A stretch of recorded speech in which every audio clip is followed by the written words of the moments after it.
بسم الله الرحمن الرحيم.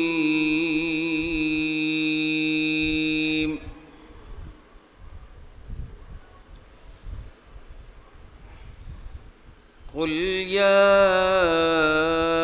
أهل الكتاب لم تكفرون بآيات الله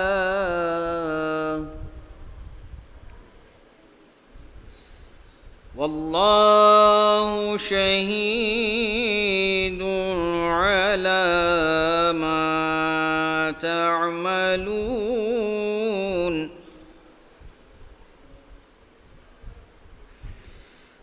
قل يا أهل الكتاب لم تصدون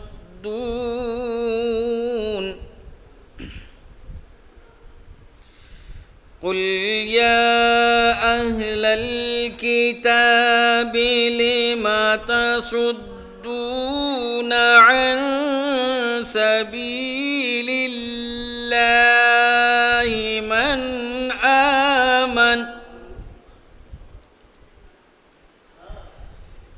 من آمن تبتغونها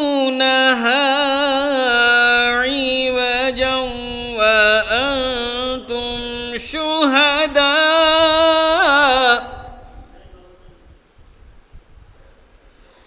وما الله بغافل عما تعملون.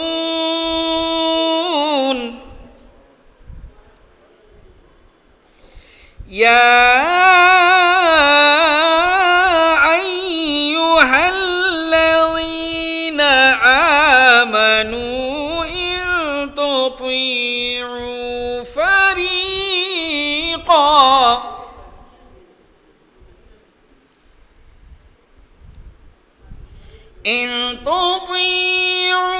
فريقا من الذين أوتوا الكتاب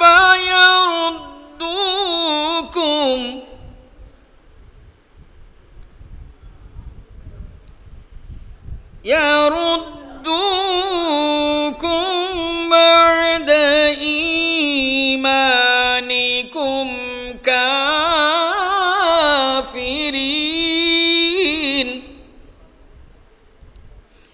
فكيف تكفرون وأنتم تتلى عليكم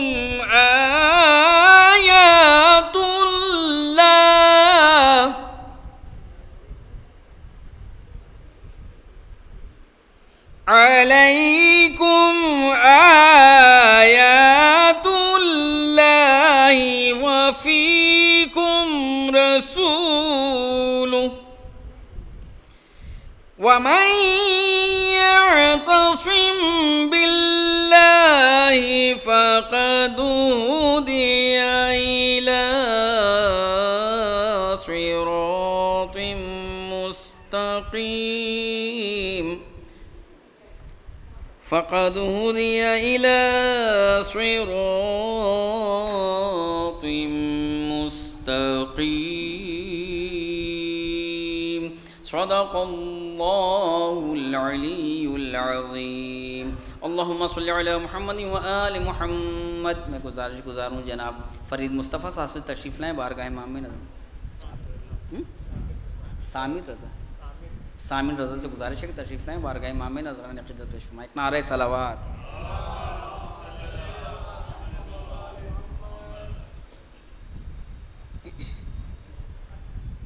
اے ام لیلا سنبھال زینب کو لا رہا ہوں میں لاشے اکبر ہے. ام لیلا سنبھال زینب کو ہے نوجوان لاش ہے ضعیفی ہے میری نظروں سے دیکھ منظر کو، کیسے ہم شیر کو سنبھالوں گا، میں سنبھالے ہوئے ہوں اکبر کو، تیرا احسان ہوگا یہ مجھ پر، ہے ام لیلا سنبھال زینب کو، ہے اس کے سینے سے لے کے نام علی، میں نے برچھی ابھی نکالی ہے، امتحان دے چکی میری غربت، اب تیری بے بسی کی باری ہے، تو بھی اس وقت یا علی کہہ کر، ہے دو نگینے تھے اس کی جھولی میں، دونوں اکبر پہ کر دیے صدقہ، صبر ایسا کہ اپنے بیٹوں پر میں نے روتے سے نہیں دیکھا، ہے مگر اب یہ لاش اکبر، ہے ام لیلا سنبھال زینب، نعرہ صلوات۔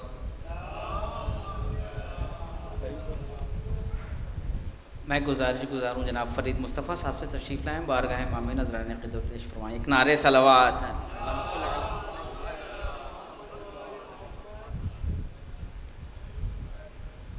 چار پانچ چیزیں ایک سلام کی حاضر خدمت ہے، بس بہت مختصراً ایک سلوات اور بھیج دیں آپ حضرات۔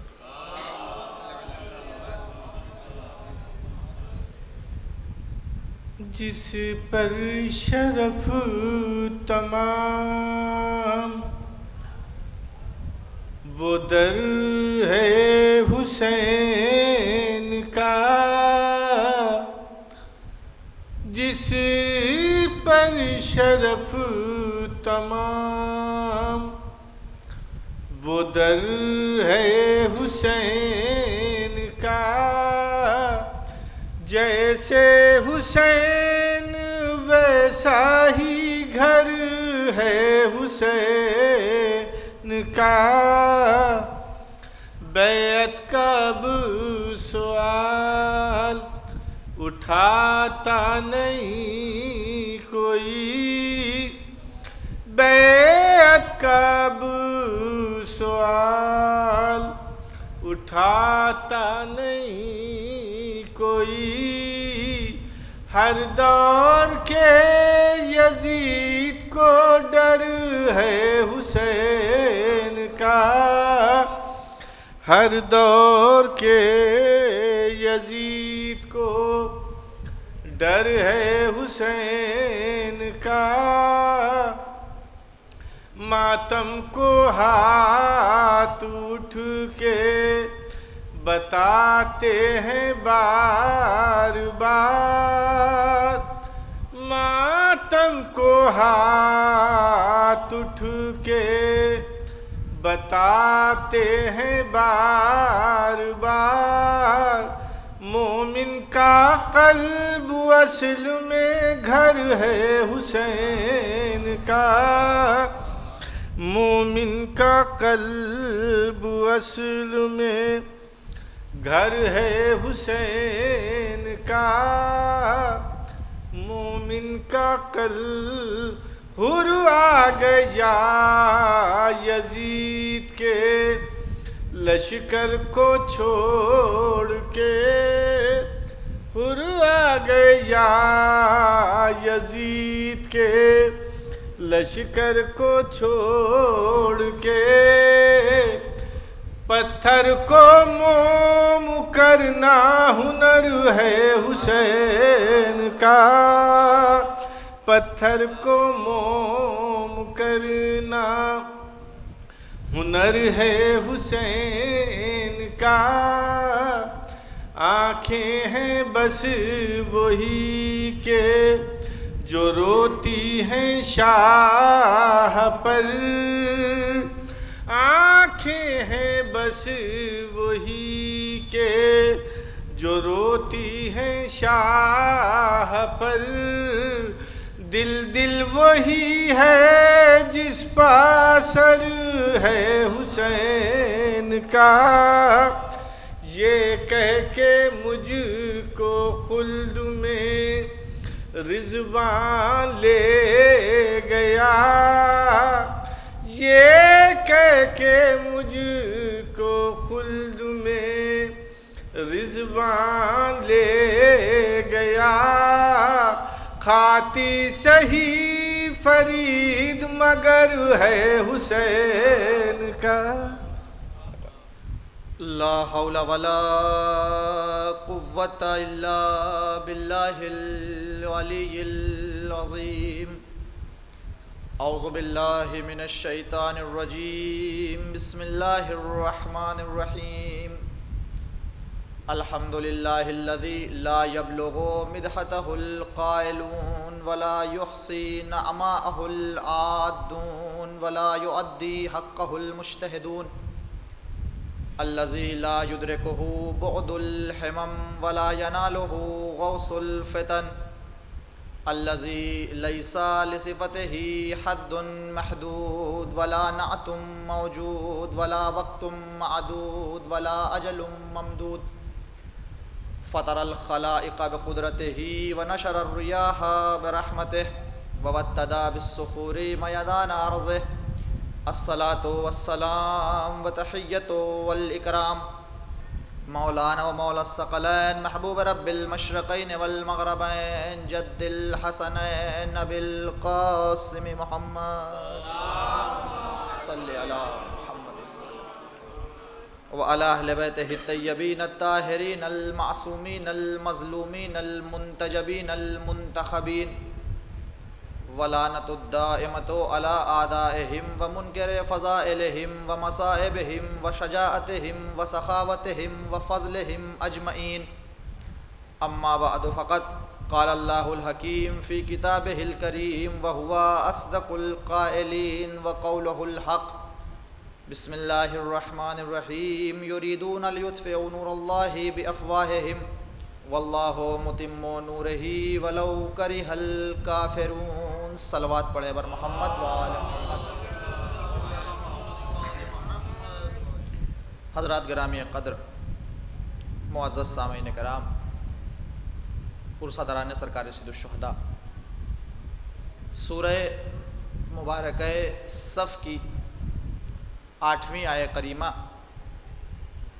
جس میں پروردگار عالم نے دنیا کے تمام کافرین کو مخاطب کر کے ایک اعلان کیا کہ یہ کافرین چاہتے ہیں کہ نور الہی کو اپنی پھونکوں سے بجھا دیں، واللہ متم نورہ، لیکن اللہ اپنے نور کو تمام کرنے والا ہے، ولو کرہ الکافرون، چاہے یہ بات کافروں کو کتنی ہی ناگوار کیوں نہ گزرے۔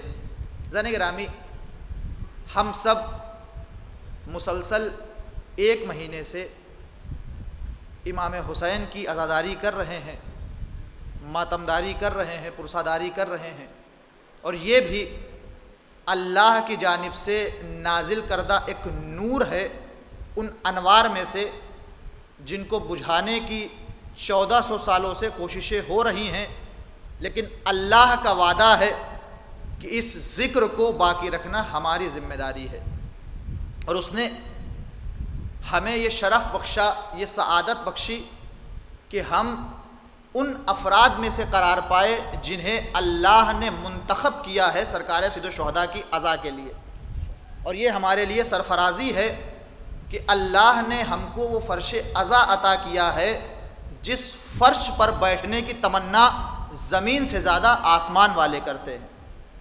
اس فرش پر بیٹھنے کی تمنا زمین سے زیادہ آسمان والے کرتے ہیں.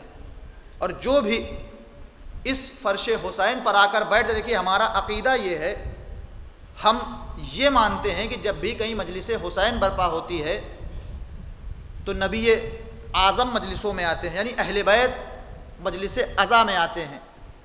یہ وہ جگہ ہے جہاں پر کائنات کی وہ عظیم ہستیاں آ کر بیٹھتی ہیں جن کے پاس تک پہنچنے کے لیے انسان پوری زندگی عبادتیں کرتا ہے تاکہ رسول کی معیت حاصل ہو جائے. لیکن یہ عزاداروں کو اللہ کی جانب سے ایک فضل نصیب ہوا ہے کہ عزادار وہاں بیٹھتا ہے جہاں کائنات کے اللہ کا حبیب بیٹھتا ہے. ذرا محسوس کریں کہ ہم کہاں بیٹھے ہیں. اور اس کے بعد اگر کوئی فرش عزا تک نہ پہنچ پائے، نہ پہنچ پانا عذر کی بنا پر نہیں بلکہ جان بوجھ کے اس مجلس حسین میں نہ آئے، فرش عزا سے باہر بیٹھا رہے، تو دیکھیں صاف سی بات ہے کہ اس فرش عزا پر بیٹھنے کا حق اسے ملتا ہے جسے امام حسین کی ماں اجازت دے دے. اب اگر کوئی مجلس حسین سے دور ہے، فرش عزا سے دور ہے، تو وہ توبہ کرے اور محاسبہ کرے اپنے نفس کا کہ آخر ہم سے ایسی کون سی غلطی ہو گئی ہے کہ حسین کی ماں ہم سے راضی نہیں ہے کہ مجلس حسین میں آ کے بیٹھ جائیں. ایک صلوات پڑھیں بر محمد و آل محمد. یہ عزاداری، یہ مجلسیں ان انوار میں سے ہے جن کو اللہ نے اس کائنات میں خلق کیا ہے. حکم پروردگار ہے کہ کافرین چاہتے ہیں نور الہی کو مٹا دیں. روایات میں مختلف مصادیق ہیں انوار کے کہ نور کسے کہا جاتا ہے. مثلا قرآن مجید کی آیت بسم اللہ الرحمن الرحیم قد جاءکم من اللہ نور و کتاب مبین، بے شک تمہارے پاس اللہ کی جانب سے نور آیا ہے اور کھلی ہوئی کتاب آئی ہے.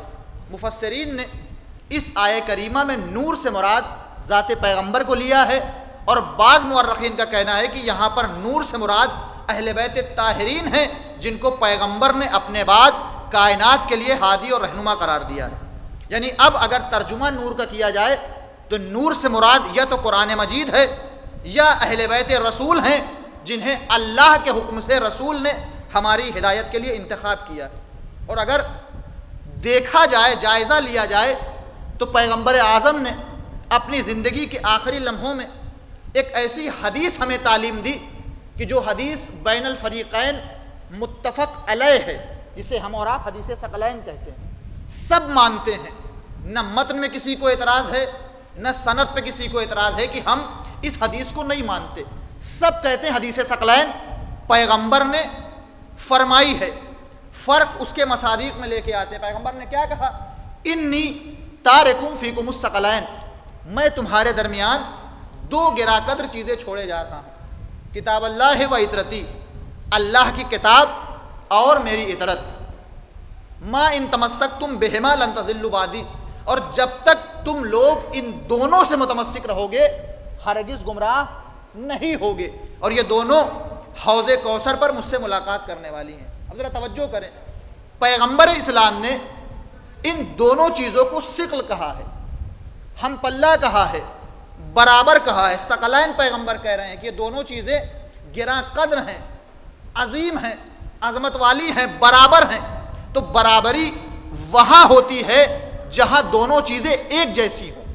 پوری توجہ چاہتا ہوں. پیغمبر کیا کہہ رہے ہیں کہ قرآن اور اہل بیت برابر ہیں. ان دو ثقل کو میں تمہارے درمیان چھوڑ کے جا رہا ہوں، ایک ہے قرآن، ایک ہے اہل بیت. تو جب پیغمبر نے ان دونوں کو اہم کہا ہے، دونوں ثقل ہیں، دونوں عظمت کے حامل ہیں، تو پھر ان دونوں میں سملیرٹی پائی جانی چاہیے، مطابقت پائی جانی چاہیے، مشابہت پائی جانی چاہیے، تاکہ ہم کہہ سکیں کہ قرآن اور اہل بیت برابر ہیں. اب کیسے فیصلہ ہو کہ قرآن اور اہل بیت برابر ہیں؟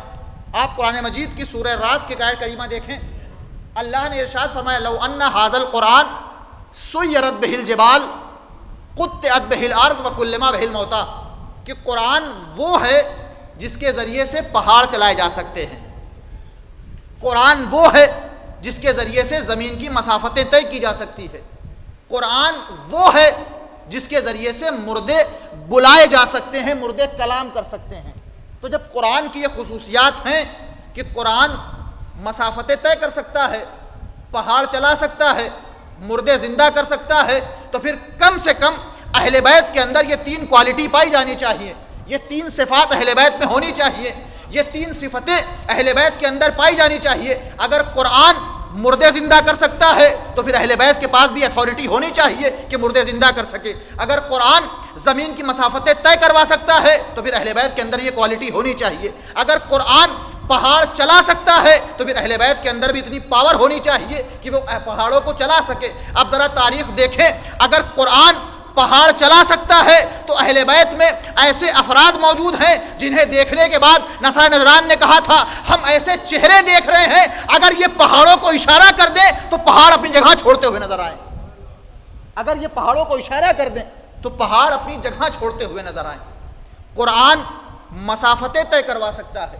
ذرا آپ تاریخ دیکھیں، جنگ خیبر میں امیر المؤمنین مدینے میں ہیں، جنگ میدان خیبر میں ہو رہی ہے، پیغمبر نے مولا کائنات کو طلب کیا، چشم زدن میں علی مدینے سے مدائن پہنچ گئے، بتا دیا اگر قرآن مسافتیں طے کر سکتا ہے تو اہل بیت بھی چشم زدن میں منزلیں طے کر سکتے ہیں۔ اب اگر قرآن مردے جلا سکتا ہے، مردوں کو بلوا سکتا ہے، تو اہل بیت میں ایک ایسی فرد ہے اگر زندہ کی تکبیر کہہ دے تو مردہ ہو جائے، ٹھوکر مار کے قنبِ اذنی کہہ دے تو زندہ ہو جائے۔ ایک صلوات پڑھے بر محمد و آل محمد۔ قرآن میں ایسی فرد، اہل بیت میں ایسی فرد موجود ہے کہ اگر تکبیر کہہ دے تو مردے زندہ ہو جائیں، زندہ، اور اگر قنبِ اذنی کہہ دے تو مردہ زندہ ہو جائے۔ پیغمبر نے ان دونوں کو اپنے بعد ہمارے لیے چھوڑا ہے۔ نہ تنہا قرآن ہمارے لیے کافی ہے، نہ تنہا اہل بیت ہمارے لیے کافی ہیں۔ اگر سعادت اور کامیابی چاہیے تو جتنا ہمیں قرآن سے متمسک ہونا ضروری ہے اتنا ہی اہل بیت سے متمسک ہونا ضروری ہے۔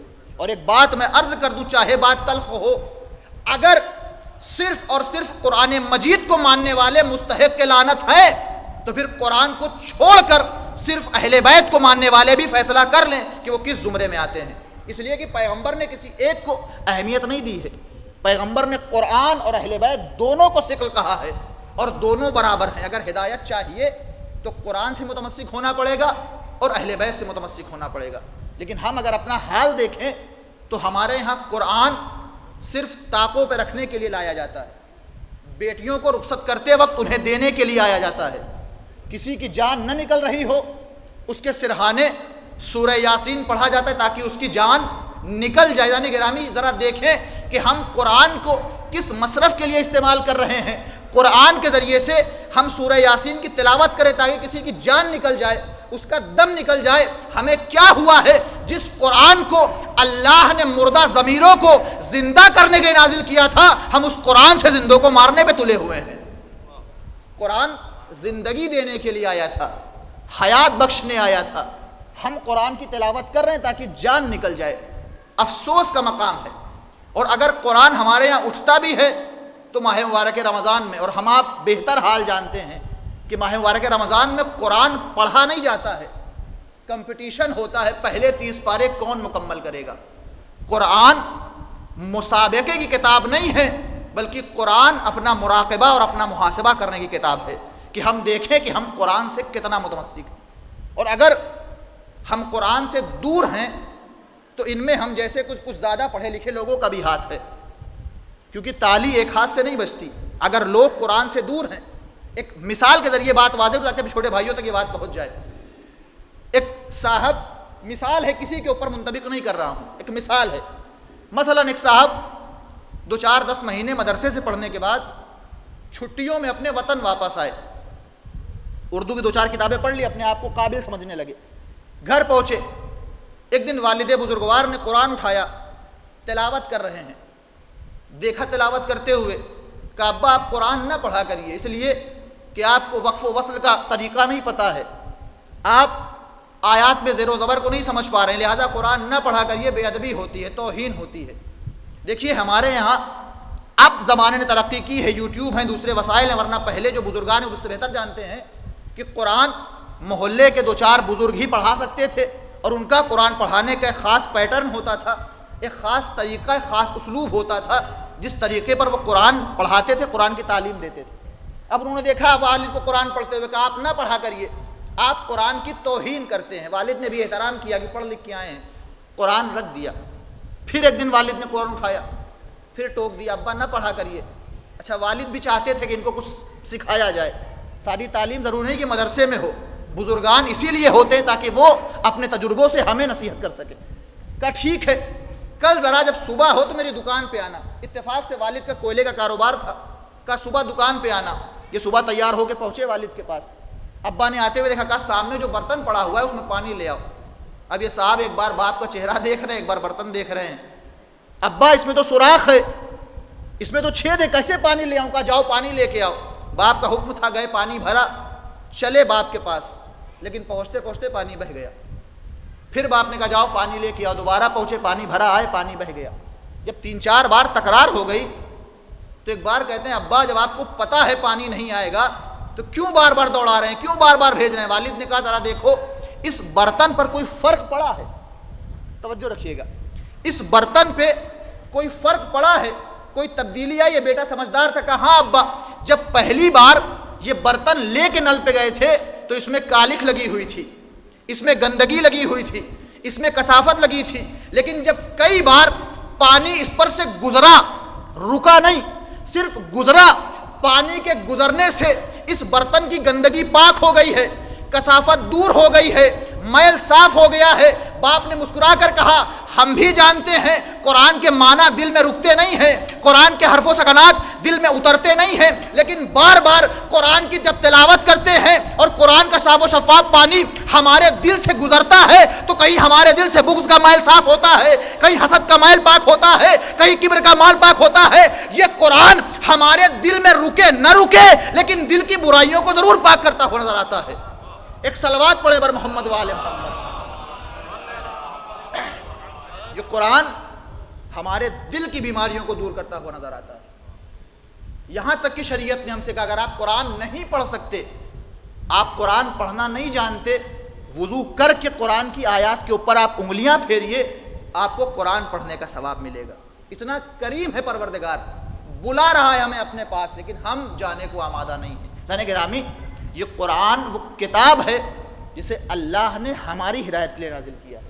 ہماری ذمہ داری ہے کہ ہم اس قرآن سے فیض حاصل کریں، اس قرآن سے متمسک ہو جائیں، اور جب قرآن اور اہل بیت دونوں کے دامن سے متمسک ہوں گے تب انسان حقیقی معنی میں کامیابی اور کامرانی کی منزلوں کو طے کر سکتا ہے۔ قرآن نور ہے، اہل بیت نور ہیں، اور ذرا توجہ کی جائے تو ہر زمانے میں کسی نہ کسی عنوان سے ان انوار خداوندی کو دنیا نے مٹانے کی کوشش کی، اور آج سے 1400 سال پہلے سن 60 ہجری میں یزید نے بھی شام سے ایسا ہی ایک اعلان کیا تھا، لا وحی نزل ولا نبی جاء لعبت ہاشمی بالملک، کہ بنی ہاشم نے اقتدار کے لیے، ملک کے لیے، حکومت کے لیے ایک ڈھونگ رچا ہے، نہ کوئی نبی آیا ہے نہ کوئی وحی نازل کی ہے۔ یعنی یزید کھلم کھلا اہل بیت رسالت کا بھی اعلان انکار کر رہا ہے اور قرآن مجید کا بھی انکار کر رہا ہے۔ اب ضروری تھا کہ کوئی ایسی ذات اٹھے جس کے دل میں اتنا جذبہ پایا جاتا ہو کہ وہ قرآن کی حفاظت بھی کر سکے اور اہل بیت کی حفاظت کر سکے۔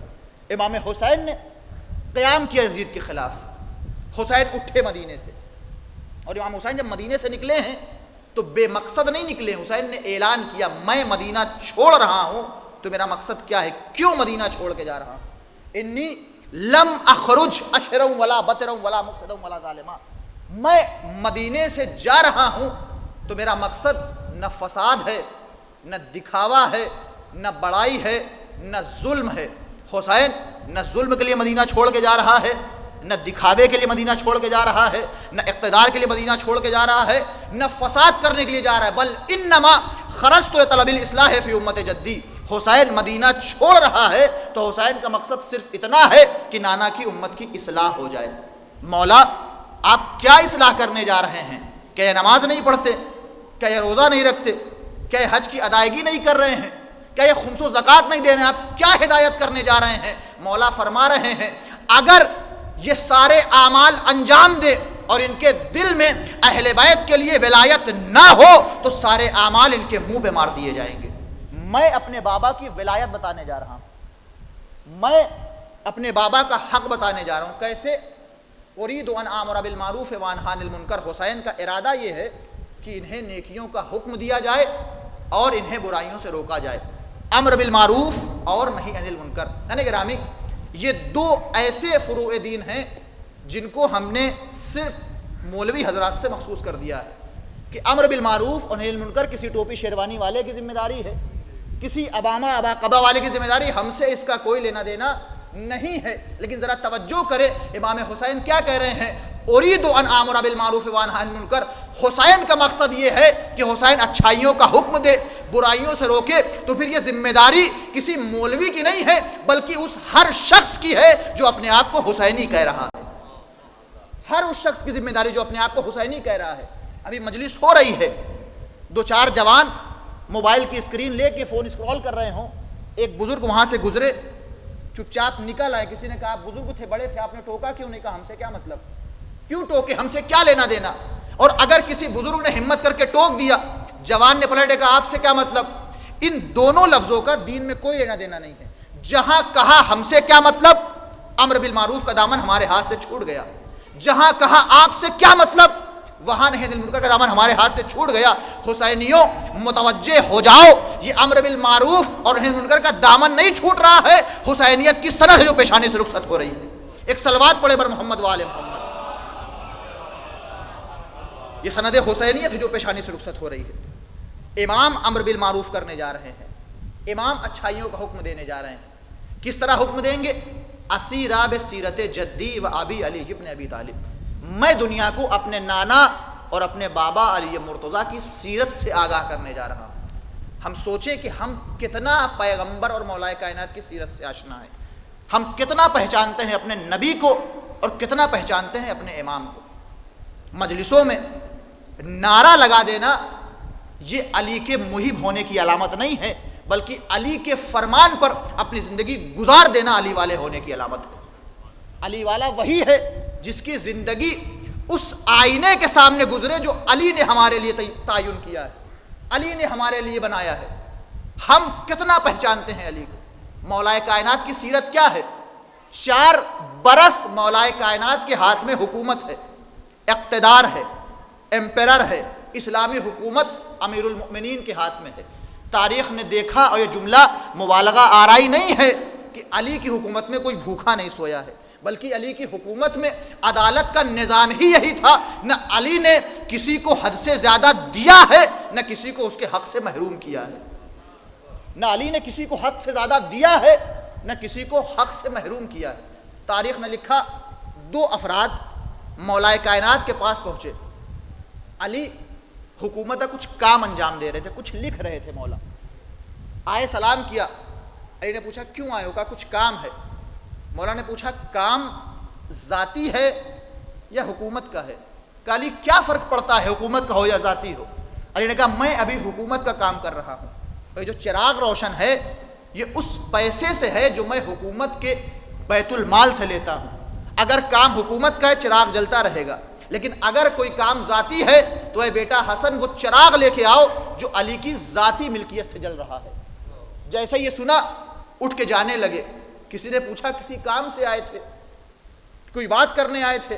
کہا ہاں آئے تھے کہ علی کی تعریف کریں گے، علی کی تمجید کریں گے، اور ہو سکتا ہے علی خوش ہو کے ہم کو حکومت کا کوئی حصہ دے دیں، کہیں کی گورنری مل جائے، کہیں کی ریاست مل جائے، لیکن ہمیں سمجھ میں آ گیا ہے جو علی حکومت کے تیل پہ سمجھوتا نہ کرے وہ حکومت پر سمجھوتا کیسے کر سکتا ہے؟ جو علی تیل پر سمجھوتا نہ کر رہا ہو وہ علی حکومت پر کیا سمجھوتا کرے گا؟ علی دنیا کا اکلوتا حاکم ہے جس کے متعلق جارج جورداق نے جب کتاب لکھی تھا وائس آف ہیومن جسٹس، صوت و عدالت الانسانیہ، تو اس نے جملہ لکھا کہ دنیا کے ہر بادشاہ، ہر سلطان کو اگر مارا گیا ہے تو اس کے ظلم کی وجہ سے، اس کی بربریت کی وجہ سے، ورنہ دنیا کا اکلوتا شہید اور بادشاہ علی ہے۔ قتل علی بشدت عدلہ، علی وہ ہے جسے علی کی شدت عدالت نے قتل کروایا ہے، اکلوتا بادشاہ کائنات کا۔ جسے اس کی شدت عدالت نے قتل کیا. تو اگر ہمیں دعویٰ ہے کہ ہم علی کے شیعہ ہیں، علی کے محب ہیں، علی کے ماننے والے ہیں، تو پھر ہماری ذمہ داری ہے کہ ہمارے اعمال میں عدالت ہونی چاہیے، ہمارے یہاں عدالت پائی جانی چاہیے. اور اگر عدالت نہیں ہے تو معاف کرے، ہم کچھ بھی ہو سکتے ہیں، علی کے شیعہ نہیں ہو سکتے. کچھ بھی ہو سکتے، علی کے شیعہ نہیں ہو سکتے. کیا ہے علی کی عدالت کا نظام؟ مولا نے جناب مالک اشتر کو مصر کا گورنر بنایا. آپ اگر نہج البلاغہ اٹھا کے دیکھیں تو نہج البلاغہ میں مولا نے خط لکھے ہیں، خطوط، رسائل. اس میں سب سے عظیم الشان، جس کو سید رضی نے خود کہا کہ میرے نظر میں احسن الرسائل ہے یہ خط، وہ کون سا خط ہے جو مولا نے جناب مالک اشتر کو لکھا ہے؟ کیا کہا؟ وَلَتَكُنْ عَلَيْهِمْ سَبْعًا ذَارِعًا. اے مالک، حاکم بن کے جا رہے ہو، اقتدار ملا ہے، بادشاہ بن کے جا رہے ہو، گورنر بن کے جا رہے ہو، لیکن جب رعایا کے درمیان پہنچنا تو پھاڑ کھانے والے درندے نہ بن جانا، انہیں لوٹنے نہ لگنا. کیوں؟ فَإِنَّهُمْ صِنْفان، دو طرح کے لوگ ہیں ان کے درمیان، اما اخ لک فی الدین اما نذیر لک فی الخلق. یا ان میں وہ ہیں جو تمہاری طرح فرزندان توحید ہیں، کلمہ پڑھنے والے ہیں، لا الہ الا اللہ کہنے والے ہیں. اگر تم ان پر رحم کرنا چاہو تو اس عنوان سے کرو کہ تمہاری طرح کلمہ پڑھنے والے ہیں، اور اگر کلمہ پڑھنے والے نہیں ہیں تو کم سے کم خلقت میں تمہارے جیسے ہیں. اگر کلمہ نہیں بھی پڑھتے ہیں تو کم سے کم اللہ نے انہیں خلقت میں تمہارے جیسا بنایا ہے. تم ان پر حاکم ہو، علی تم پر حاکم ہے، اور علی کا پروردگار ہم سب پر حاکم ہے. اب ذرا سوچے، اگر دنیا علی کے نظام حکومت کو اختیار کر لے تو پوری دنیا سے کرپشن سب سے پہلے ختم ہو جائے گا. یہ علی کی حکومت کا مزاج ہے کہ علی بتا رہے ہیں تم کو حکومت کس انداز سے کرنی ہے. ایک صلوات پڑھیں بر محمد و آل محمد. علی کی عدالت ہے جس نے علی کو قتل کیا ہے. شدت عدالت سے علی قتل کیے گئے. عدالت کیا ہے؟ ایتاء کل ذی حق حق کو، ہر صاحب حق تک اس کا حق پہنچا دینا، یہ عدالت کہلاتا ہے. جس کا جو حق ہے اسے مل جائے. کون ہے علی؟ تاریخ نے لکھا مولا علی کی شہادت کے بعد ایک معظمہ، ایک عورت جس کا نام تاریخ نے سودا بنت عمارہ لکھا ہے، تعلق قبیلہ بنی حمدان سے. مولا کی شہادت کے بعد یہ پہنچی شام دربار معاویہ میں. جب ان کو دیکھا تو پہچان گیا کہ یہ وہی خاتون ہیں جو جنگ صفین میں علی کے لشکر کو ابھار رہی تھی جنگ کرنے کے لیے، علی کے لشکر کو موٹیویٹ کر رہی تھی لڑنے کے لیے. جیسے دیکھا غیظ و غضب، کیا پوچھا تمہیں مجھ سے کیا کام ہے؟ کہ اللہ نہ کرے مجھے تم سے کبھی کوئی کام پڑ جائے. یہ ہے علی والوں کا مزاج، باطل کے سامنے کبھی سر نہیں جھکاتے ہیں. دنیا ہم سے پوچھتی ہے نا کہ عزاداری کا فائدہ کیا ہے، عزاداری کا فائدہ کیا ہے، بینیفٹ کیا ہے عزاداری کا. اور علی سے جڑے ہونے کا فائدہ یہ ہے کہ علی والے سب کچھ برداشت کر سکتے ہیں، کسی ظالم کے سامنے سر جھکانا برداشت نہیں کر سکتے. یہ علی والوں کا تر امتیاز ہے. کبھی اللہ نہ کرے تم سے کوئی کام ہم کو پڑ جائے تو پھر تم نے اپنا ایک نمائندہ ہمارے علاقے میں معین کیا ہے، بسر ابن ارتاد، وہ ہم پر ظلم کرتا ہے، زیادتی کرتا ہے. اگر تم اسے اپنے طریقے سے سمجھا سکتے ہو تو سمجھا لو، ورنہ پھر ہم اسے اپنے طریقے سے ڈیل کریں گے. اس نے کہا تم ہمیں دھمکی دے رہی ہو، تم ہمیں یہاں دھمکی دینے آئی ہو، کہیں ایسا نہ ہو کہ میں تمہارے ہاتھ اور پیر باندھ کے تمہیں ایک اونٹنی پر بٹھا کر بسر ابن ارتاد کے حوالے کر دوں اور وہ جو چاہے تمہارے ساتھ انجام دے. ایک مرتبہ غیظ و غضب کے عالم میں وہ کہتی ہیں صلی الالہ علی جسم تضمنہ قبر، سلام ہو اس جسم پر جسے قبر نے اپنے دامن میں سمیٹ لیا ہے کہ جب تک وہ زندہ تھا کائنات میں حق بھی باقی تھا، عدالت بھی باقی تھی. ایک مرتبہ سنا، کہا تم کس کی بات کر رہی ہو؟ کون ہے وہ؟ کہا ہے پوری دنیا میں میرے مولا علی کے علاوہ کوئی دوسرا جس نے عدالت و حق کی حکومت قائم کی ہو. کہا کیا کیا ہے علی نے؟ کہا تم کیا پہچانو علی کو؟ میں ایک مرتبہ شام کے وقت علی کے دروازے پر پہنچی، علی مصلی عبادت پہ کھڑے ہوئے تھے، تکبیر کہنے جا رہے تھے، مجھے دیکھا. کہا سودا کوئی کام ہے؟ کہا ہاں مولا، آپ نے اپنا ایک نمائندہ ہمارے علاقے میں منتخب کیا ہے زکوٰۃ کے لیے، وہ ہم پر زیادتی کرتا ہے، وہ ہم پر ظلم کرتا ہے. تاریخ نے لکھا علی نے قلم اٹھایا، ایک خط لکھا اس نمائندے کے نام کہ جیسے ہی میرا خط تم تک پہنچے فوراً بیت المال کا سارا مال اکٹھا کر کے میرے پاس واپس آ جاؤ، اس کے بعد مولا نے اپنے ہاتھ آسمان کی طرف بلند کیے، پروردگار علی کو معاف کر دینا، تو جانتا ہے اس حاکم کے ظلم میں علی کا کوئی ہاتھ نہیں ہے، علی ذرہ برابر بھی گوارا نہیں کر سکتا ہے کہ کوئی عوام پر ظلم کرے۔ اب دنیا خود فیصلہ کر لے انہیں کسے حاکم بنانا ہے، کسے خلیفہ بنانا ہے۔ لوگوں کا مال لوٹ کے ان کے سروں پر حکومت کرنے والے اور ہوتے ہیں، اپنے کردار سے لوگوں کے دل پہ حکومت کرنا علی ابن ابی طالب کا کام ہے، علی ابن ابی طالب کا کام ہے۔ ایک اور صلوات پڑھے بر محمد و آل محمد۔ لوگوں کے دلوں پر حکومت کرنا یہ علی ابن ابی طالب کا کام ہے۔ علی ظلم کے خلاف کھڑے ہوئے ہیں، علی عدالت قائم کر رہے ہیں۔ علی کی سیرت کو امام حسین اجاگر کرنے آئے تھے، پہچانوانے آئے تھے کہ علی ہیں کون۔ عدالت علی کا ترہ امتیاز ہے۔ ایک دوسری صفت مولا کائنات کی ہے جس پر ہمیں اور آپ کو اس زمانے میں توجہ دینا بڑی ضروری ہے۔ علی وہ حاکم ہیں جس کی زندگی میں صداقت و یکرنگی پائی جاتی ہے، جس کے یہاں دکھاوا نہیں، جس کو ہم اور آپ آج کی لینگویج میں شو آف کہتے ہیں، کہ ذرا سا کوئی اقتدار مل گیا، کسی گاؤں کے پردھان ہو گئے تو 20 گاڑیاں پیچھے چل رہی ہیں، ونڈشیلڈ کھول کے ہم ہاتھ اوپر اٹھا کے ٹہل رہے ہیں۔ علی کی ذات میں یہ نہیں پایا جاتا ہے۔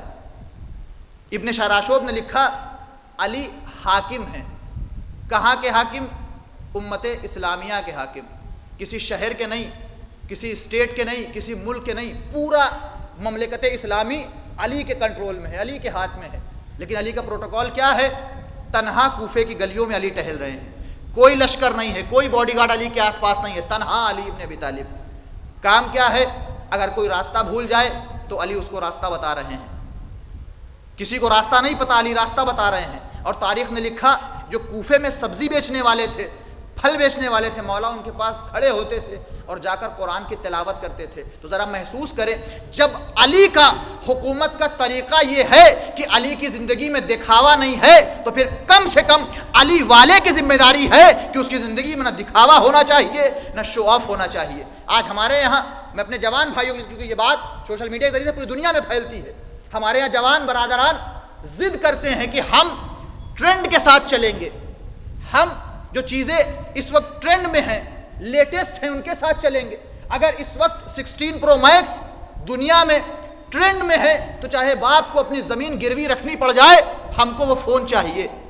اگر گاڑی ٹرینڈ میں ہے تو ماں کو اپنے زیور گروی رکھنے پڑ جائیں، ہم کو وہ اپنی کار چاہیے، وہ بائک چاہیے۔ یہ علی والوں کی ذمہ داری نہیں ہے، یہ علی والوں کا کردار نہیں ہے، بلکہ علی والوں کا کردار یہ ہے جس حال میں اللہ نے ہم کو رکھا ہے اسی حال میں اللہ کا شکر ادا کرنا چاہیے، اسی حال میں پروردگار کا شکر ادا کرنا چاہیے کہ اللہ نے ہمیں اس لائق سمجھا۔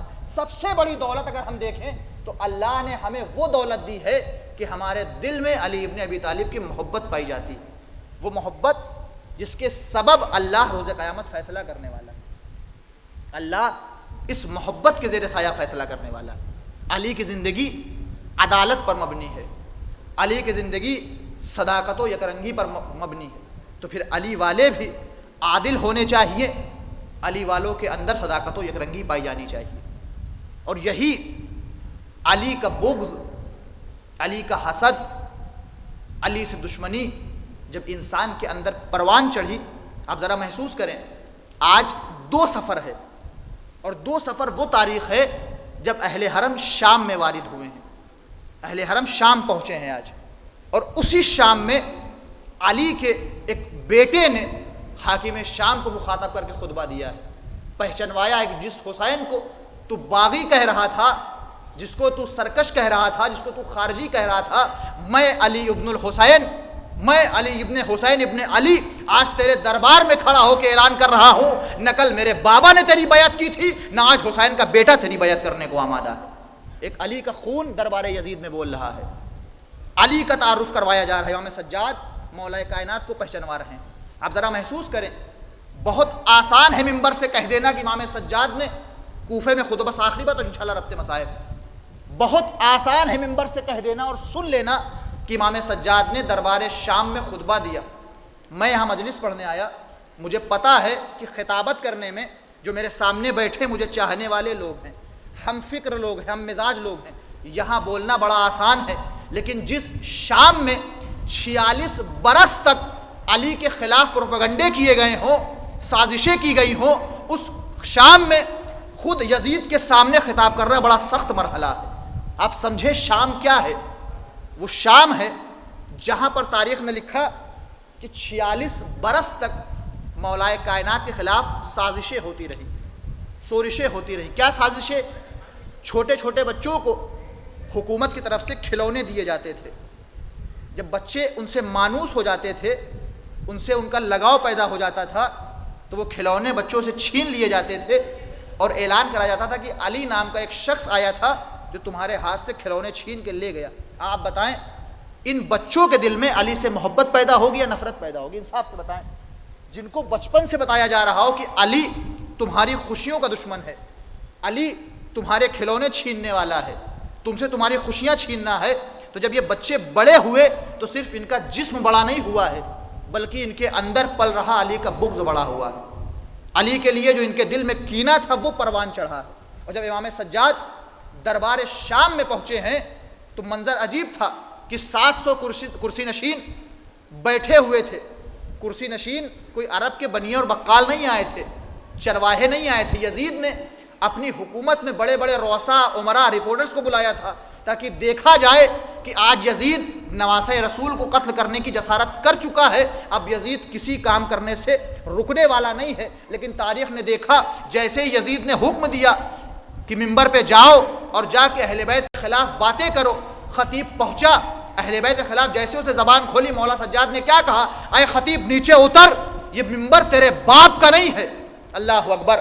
امام نے خطیب کو حکم دیا، اے خطیب اتر، یہ منبر تیرے باپ کا نہیں ہے۔ تاریخ نے لکھا مولا سجاد کا کہنا کمال نہیں ہے، کمال تو یہ ہے خطیب چپ بھی ہوا، منبر سے نیچے اتر گیا۔ اب دنیا دیکھے، جسے دنیا بیمار کہہ رہی ہے اس کی ہیبت کا یہ عالم ہے کہ دربار یزید میں کھڑا ہو کے یزید کے کارندے کو جو منبر سے اتارنے کی قوت رکھتا ہو اسے سجاد کہا جاتا ہے۔ یزید کے خطیب کو منبر سے اتار لیا۔ پھر امام نے کیا کہا؟ اجازت ہے اس لکڑی کے انبار پہ جا کے میں بھی کچھ کہوں۔ امام نے دنیا کو پیغام دیا، اگر اس منبر سے، اس جگہ سے ہمارے خلاف کوئی بات ہو، ہمارا پیغام نہ دیا جائے تو اس کی شکل منبر کی ہو سکتی ہے لیکن اس کا عمل اور اس کا اثر منبر والا نہیں ہو سکتا۔ امام سجاد نے خطبہ شروع کیا۔ امام سجاد نے اپنی فضیلتیں بیان کی۔ اوتینا ستن و فضلنا بسبع، اللہ نے ہم کو 6 چیزیں عطا کی، ہمیں 7 چیزوں کے ذریعے سے اللہ نے فضیلت بخشی۔ تاریخ نے دیکھا کہ دربار کا منظر بدلنے لگا۔ اب تک جو لوگ خوش تھے کہ ہم نے حسین کو قتل کیا ہے، ان کی آنکھوں میں آنسو تھے کہ ہم نے حسین کو کیوں قتل کیا ہے۔ پورا دربار بدل گیا، پورے دربار میں ایک عجیب سناٹا ہے، دنیا امام سجاد کو دیکھ رہی ہے۔ لیکن امام سجاد نے صرف فضائل نہیں پڑھے بلکہ امام نے اپنے بابا کے مصائب بیان کیے۔ میں اس کا بیٹا ہوں جسے کربلا میں 3 دن کا بھوکا پیاسا شہید کر دیا گیا۔ میں اس کا بیٹا ہوں جس کا لاشا کربلا کی زمین پر تپتے ہوئے ریگزار پر پڑا رہا، میں اپنے باپ کو کفن تک نہ دے سکا۔ میں اس کا بیٹا ہوں جس کا لاشا کربلا کی زمین پر گھوڑوں کی ٹاپوں سے پامال کیا گیا۔ اجرکم اللہ، ذرا محسوس کریں، اور یہی جملہ مصائب میں مر جانے کے لیے کافی ہے کہ کربلا میں وہ پانی جو جانوروں تک کے لیے مباح تھا ان پر بند کیا گیا، جن کے صدقے میں اللہ نے پانی کو خلق کیا ہے۔ اللہ اکبر۔ حسین کے بچے 3 دن کے بھوکے پیاسے ہیں۔ تاریخ نے لکھا 10 محرم آئی، حسین قربانیاں دے رہے ہیں، پورا دن حسین نے قربانیاں دی۔ کبھی اکبر کا جنازہ حسین لے کے آئے، کبھی عباس کے کٹے ہوئے بازو حسین نے ہاتھوں میں اٹھا کے مرثیہ پڑھا، اے بھائی عباس تمہارے مرنے نے حسین کی کمر توڑ دی۔ تو کبھی حسین اپنے 6 ماہ کے بچے کا جنازہ ہاتھوں پہ لے کے کبھی آگے بڑھتے ہیں کبھی پیچھے ہٹتے ہیں، لبوں پہ جملہ ہے انا للہ و انا الیہ راجعون، رضا بقضائہ و تسلیما لامرہ، جزاکم ربکم خیر الجزاء۔ خدا کوئی غم نہ دے سوائے غم سرکار سید الشہداء کے۔ لو عزادارو وقت آیا، امام حسین قربانیاں دے چکے، اب حسین در خیمہ پہ ہیں۔ اے اماں فضہ خدا حافظ، اے سکینہ خدا حافظ، اے بہن ام کلثوم خدا حافظ۔ حسین سب سے رخصت ہوئے۔ تاریخ نے لکھا امام سجاد سے امام حسین کی رخصت بڑی سخت رخصت ہے۔ امام سجاد کے پاس آئے، آ کے بیٹھے۔ امام سجاد نے آنکھیں کھولی، کیا دیکھا؟ باپ خاک و خون میں غلطہ ہے۔ ایک مرتبہ سوال پوچھا، آئینہ امی العباس، اے بابا میرے چچا عباس کہاں ہے؟ آئینہ علی اکبر، اے بابا میرا بھیا علی اکبر کہاں؟ حسین کہتے سجاد ارے کب تک سوال کرو گے؟ اتنا سمجھ لو مردوں میں میرے اور تمہارے علاوہ کوئی زندہ نہیں۔ اے سجاد حسین مرنے جا رہا ہے۔ جزاکم ربکم خیر الجزا۔ اے سجاد حسین مرنے جا رہا ہے۔ حسین نے وصیتیں کی، سجاد جب مدینے جانا تو میرے شیعوں سے کہنا، اے شیعوں جب ٹھنڈا پانی پینا تو مجھ حسین کی پیاس کو یاد کرنا، اور شیعوں کاش تم کربلا میں ہوتے تو اپنی آنکھوں سے منظر دیکھتے، ارے میں کیسے اپنے شیر خار کے لیے پانی کا مطالبہ کر رہا تھا، لیکن خود کے خود تیر چلا، میرا بچہ میرے ہاتھوں پر منقلب ہو گیا۔ جزاکم ربکم خیر الجزا۔ خدا کوئی غم نہ دے سوائے غم سرکار سید الشہداء کے۔ عزادارو حسین خیمے سے نکلے۔ میر انیس فرماتے ہیں حسین جب کہ چلے بعد دوپہر رن کو، نہ تھا کوئی جو سنبھالے رکاب توسن کو۔ حسین چھپ کے کھڑے تھے جھکائے گردن کو، سکینہ جھاڑ رہی تھی ابا کے دامن کو، نہ آسرا تھا کوئی شاہ کربلائی کو، فقط بہن نے کیا تھا سوار بھائی کو۔ جزاکم ربکم خیر الجزا۔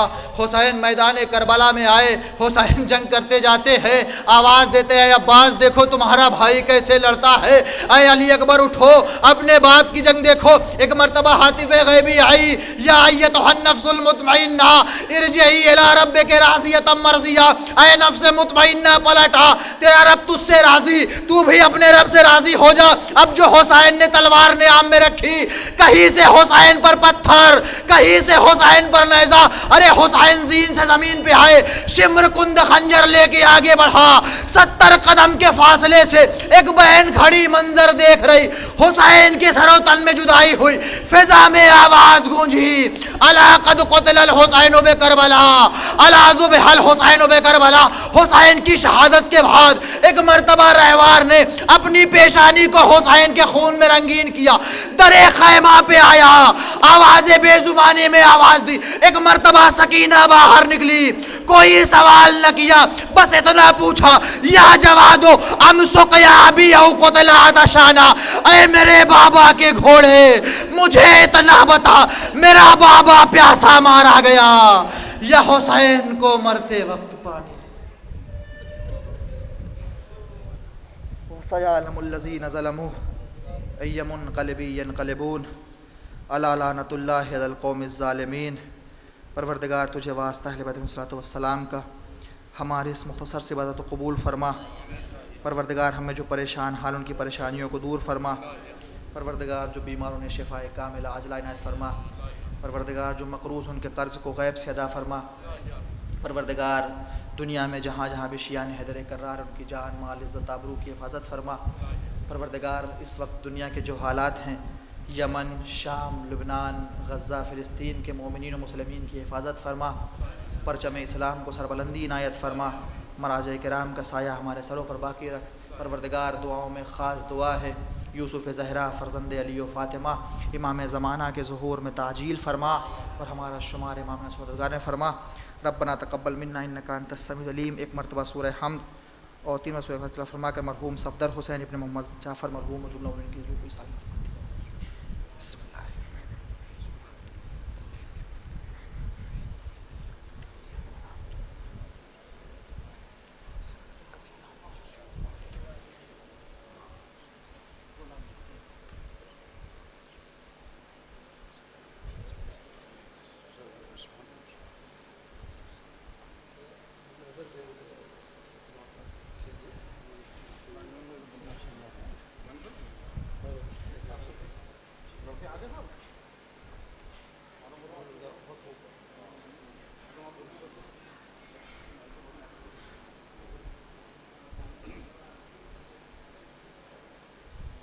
حسین امام حسین حسین امام حسین حسین امام حسین حسین امام حسین حسین امام حسین حسین امام حسین حسین امام حسین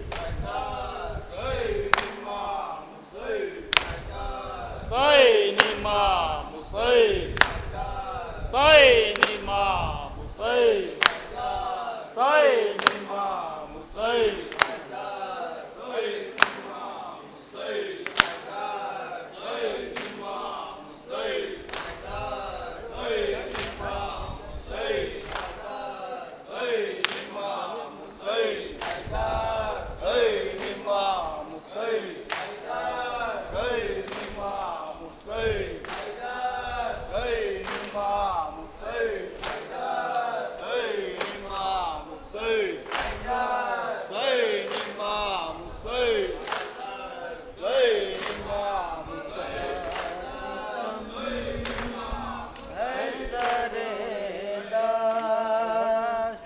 کربلا زینب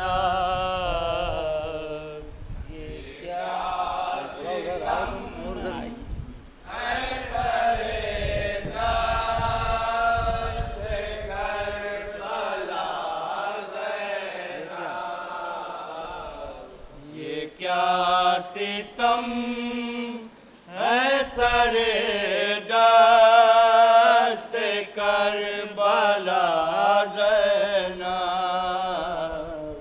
یہ کیا ستم ہے سرے دشت کربلا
مدد کے واسطے عباس کو صدا دے کر مدد کے واسطے عباس کو صدا دے کر جری کے قلب کو تم نے پلا دیا زینب کیا ستم ہے سرے دشت کربلا زینب اٹھا کے پشت پہ عابد کو جلتے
شور قیامت ہے سارے عالم میں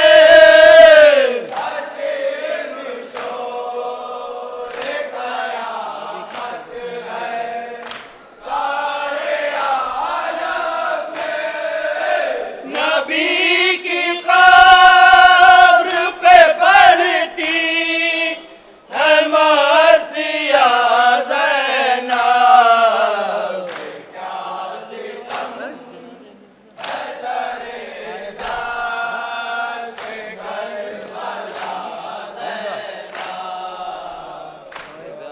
حسین امام حسین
اصغر میرے اصغر ہائے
دوستوں